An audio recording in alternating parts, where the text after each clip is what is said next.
Hey, what's up YouTube? Welcome to today's video where we are going to go over whether Path of Exile is pay to win or not. And this is a question that has been asked throughout time. One of history's great unanswered mysteries is definitely, is Path of Exile pay to win? And it turns out it really just depends on your definition of pay to win. So in order to start this journey, we have to look at what exactly is pay to win. And everyone's definition of pay to win is going to be different, right? So the definition is actually within the name. You pay and then you win. But what exactly is winning? Well, winning for a lot of people is player power. So the reason why I'm making this video is because in 2 days, one of the biggest gaming releases of all time is going to be out, right? December, right? One of the best games ever made. Now, this was actually released back with much fanfare back in, I think, the beginning of this year.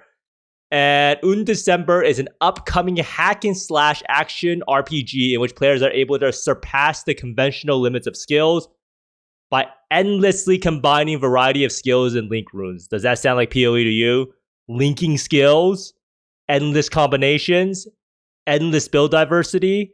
One of the best games ever made, flawlessly tested. Well, there you have it. That's December. It's coming out, I think, tomorrow, actually. I will make another video about how pay to win December is because there's some concerning details before you actually get into the game.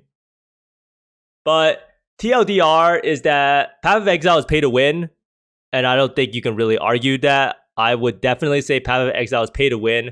However, its pay to winness is very, very low in that if you spend $100 versus if you spend $1,000, it's going to be around the same character player power. You're not going to get much more character power or player power unless you're actually going through RMT sites and buying like currency directly. But that's not really a fault of the game, and that's pretty much a problem with every single game. But Path of Exile is done very, very well in how pay to win it is. Literally, all you can do is you can buy stash tabs, but there's not really a huge difference between someone having like 1,000 stash tabs like myself. I actually have I think 50 or 60 stash tabs, or someone who has like 5 or 6 stash tabs. Is not going to be that big of a difference. You will still have relatively the same amount of power. Now, before we start, we're going to define what pay to win actually means, and there's a ton of different definitions depending on who you ask. Now, a lot of people do consider pay to win as if you pay any money at all and you get any sort of advantage in the game. Now, that's a very, very interesting definition. It's a very, very low standard. So this is like my favorite site, Urban Dictionary. This is how you learn all of the hip phrases that you need to know. You type it in on Urban Dictionary and some random person is just going to give you their definition. So this one is pay to win means for money, you can buy power-ups which are not available in-game any other way. And this is my definition of pay to win. This is probably not the traditional definition, but basically my definition of pay to win is that you cannot actually acquire the item even if you play the game in a reasonable amount of time. So what I mean by that is that I can have 1,000 mirrors or 1 million mirrors and I still can't buy any stash tabs unless I actually buy money or microtransaction coins in PoE. So by that definition alone, Path of Exile is pay to win because no matter how much I play the game and how much time I put into the game, I cannot buy the stash tabs. Now, another definition of pay to win from this person is being a noob who can't get his or her own skills. So they pay real money that skilled players would rather not waste to get an unfair advantage that should not be there. Now, this says most online games with microtransactions is such a pay-to-win game that spent hours grinding for the PTS store when he bought one for like $20 instantly. Now, this is not something that's in PoE directly. Like buying stash tabs will not allow you to directly buy some sort of in-game item. You can't get like the best weapon in the game. You can't get like a 6-link chest. You can't get a tabula or anything by paying with microtransaction points. There's nothing you can buy directly in the game that actually directly increases your player power. You can, however, make an argument that stash tabs do lead you to get more currency. If you have a dump tab, you can sell more items. You can have a higher like threshold for which you can keep items to sell. And it's pretty much also an efficiency thing. If you have a currency stash tab or if you have a map stash tab, you don't need to sort all of your currency into some random tab. You don't need to organize your maps. You can pretty much just dump it in. So technically, PoE has like some pay to win. Like you can indirectly get more currency by having the stash tabs. However, it's not a direct way. However, in my definition, PoE is still pay to win because you can't actually buy the stash tabs. No matter what you do, no matter how much you play the game, you can never ever acquire any stash tabs unless you actually pay money in the game. Now, as I said, that's why I think PoE is pay to win. But the main thing about PoE, and that's a lot different from other games like Diablo Immortal or Lost Ark, is that the more money you spend doesn't equate to more player power or more currency in the game. And this is kind of different than other games like Diablo Immortal, where you actually have to spend a lot of money in order to get your legendary gems or something like that, which actually gives you an insane amount of power. So if you look at PoE's player power, the more money you spend, the less power directly or indirectly that you're able to get. So even if you have 1 million stash tabs, you're not really going to be able to utilize it all. And you can buy all the things you want and you won't be able to get any more player power. And this is a really, really good way of doing the microtransaction system. And even though it's play to win, your player power is capped and everything else is pretty much cosmetics. Your microtransaction, the stash decorations, the hideout decorations, the guild hideout, footprints or stuff like that, wings. And even though the other stuff is overpriced, it shows you that PoE does not want to be a pay-to-win model. It's nothing like Diablo Immortal. It's nothing like Undecember. And it's nothing like Lost Ark. Now, as I said, you cannot directly buy player power in terms of items or currency with real-life money. And that is something that's really, really good to see and does give me a lot of faith in the game. And that's why so many people actually give PoE a shot and why it has lasting power over Diablo Immortal or other games like that, because people believe that PoE is a fair experience, and even though it is pay to win, the power level you can get for your character is very, very quickly capped. Now, you might be wondering, how much do you actually need to spend? And the answer is pretty shocking. You actually do not need to spend that much money, and you actually only need to spend $20. Now, what you do is you buy this First Blood starter pack. A lot of people don't really know about this thing. This actually came out a long time ago. So basically, you buy it. I think it's like $20, right? You get a nice weapon effect. Man, that thing actually looks kind of shitty. Look at that. What is that? That's like some little red, like, I don't even know what that is, but... Alright, so this is not really the main thing, right? You get a stash tab. Wait. So it doesn't really show you what you get. Oh, wait, this is just a weapon effect. But basically, you get 200 microtransaction points.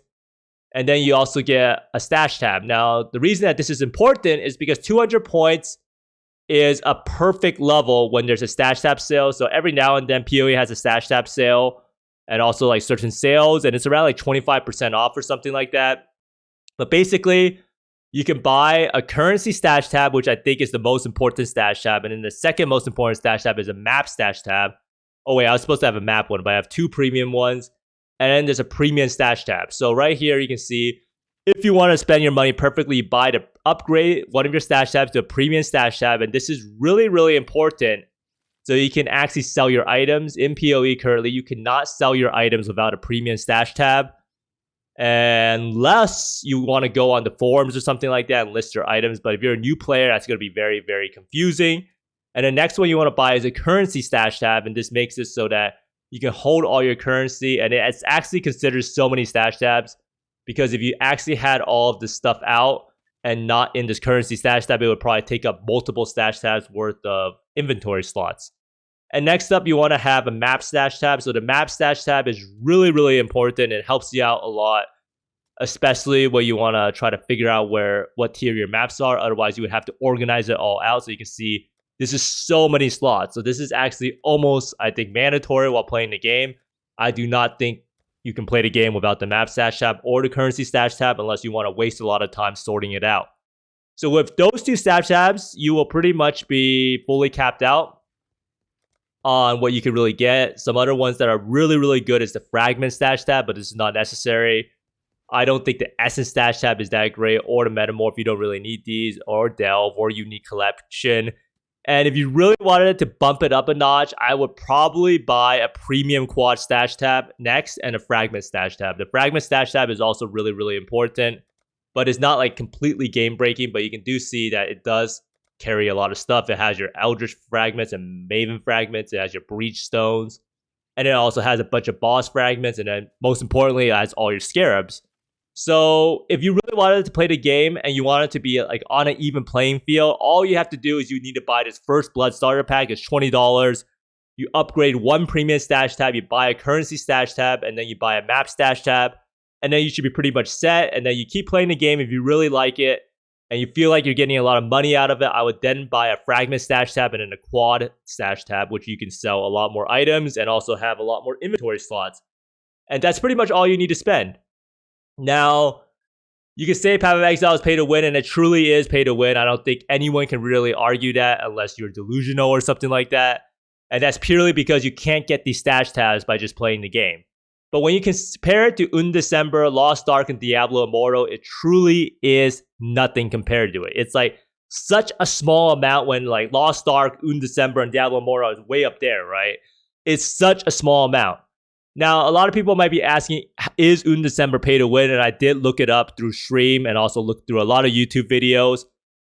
And Undecember is the definition of pay to win. You can literally buy in-game currency with real-life money. And the best way of thinking about it is it's like playing PoE, except you can buy divine orbs with these microtransaction balance or chaos orbs or fusings.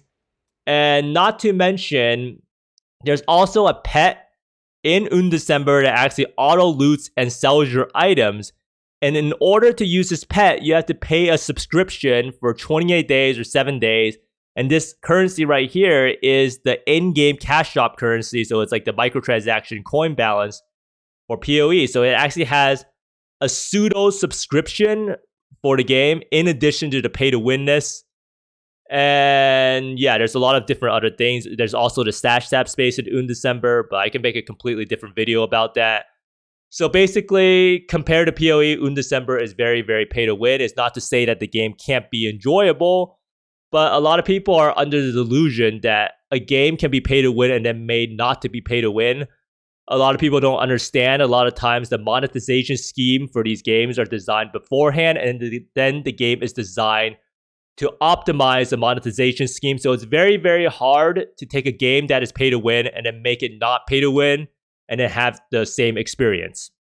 Now, PoE is pay to win, but for only $20, you can get all the player power you need to be on a somewhat level playing field as everyone else. But thanks for watching, everyone. I hope this question has answered the $1 million question, or this video has answered the $1 million question of, is PoE pay to win? And the answer is yes, but in a very tasteful way that immediately capture player power within $20 to $50. But thanks for watching, everyone. I hope you find more mirrors, exalted orbs, divine orbs, and pets than me. And see you next time. Bye.